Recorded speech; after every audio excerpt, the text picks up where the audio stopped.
বাগেরহাটের চিতলমারীতে মাইশা টাওয়ারের নামে একটি বহুতল ভবনে অগ্নিকাণ্ডের ঘটনা ঘটেছে।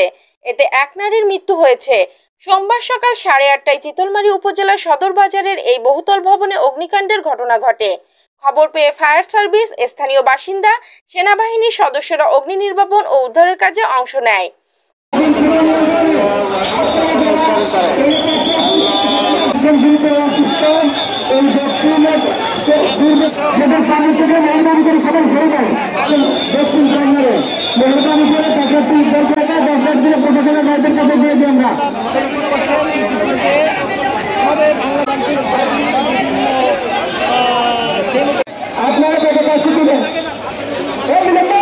উদ্ধারের কাজে অংশ নিয়ে অনেক নামে এক ফায়ার সার্ভিস সদস্য আহত হয়েছেন। আগুনের ঘটনায় আতঙ্কিত হয়ে 5তলা থেকে নেমে আসার সময় এক নারী নিচে পড়ে যান এবং ঘটনাস্থলে তার মৃত্যু হয়।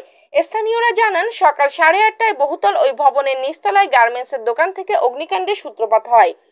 ভবনটিতে সোনালী ব্যাংক, কৃষি ব্যাংক, ব্যাংক এশিয়া ও IFIC ব্যাংকের শাখা, একটি ক্লিনিক, বিভিন্ন কোম্পানির শোরুম ও 5তলা একটি বাসাবাড়ি রয়েছে।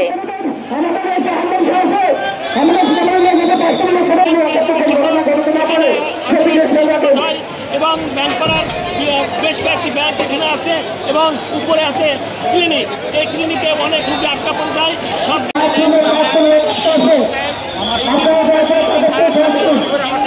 কাজ করছে।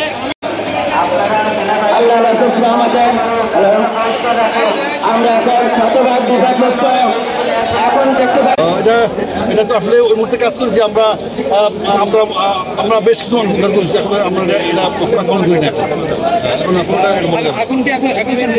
এখন আগুন নিয়ন্ত্রণে আগুন লাগার কারণটা কি? এই আগুন লাগার কারণ সম্ভবত আমরা এখন ফাইন্ড করে নাই। তবে যদি ইলেকট্রিক দোকান আমার ধারণা করছে যদি হতে পারে আমরা আনুমানিক ক্ষয়ক্ষতি করবে, আনুমানিক এটা তদন্ত হবে।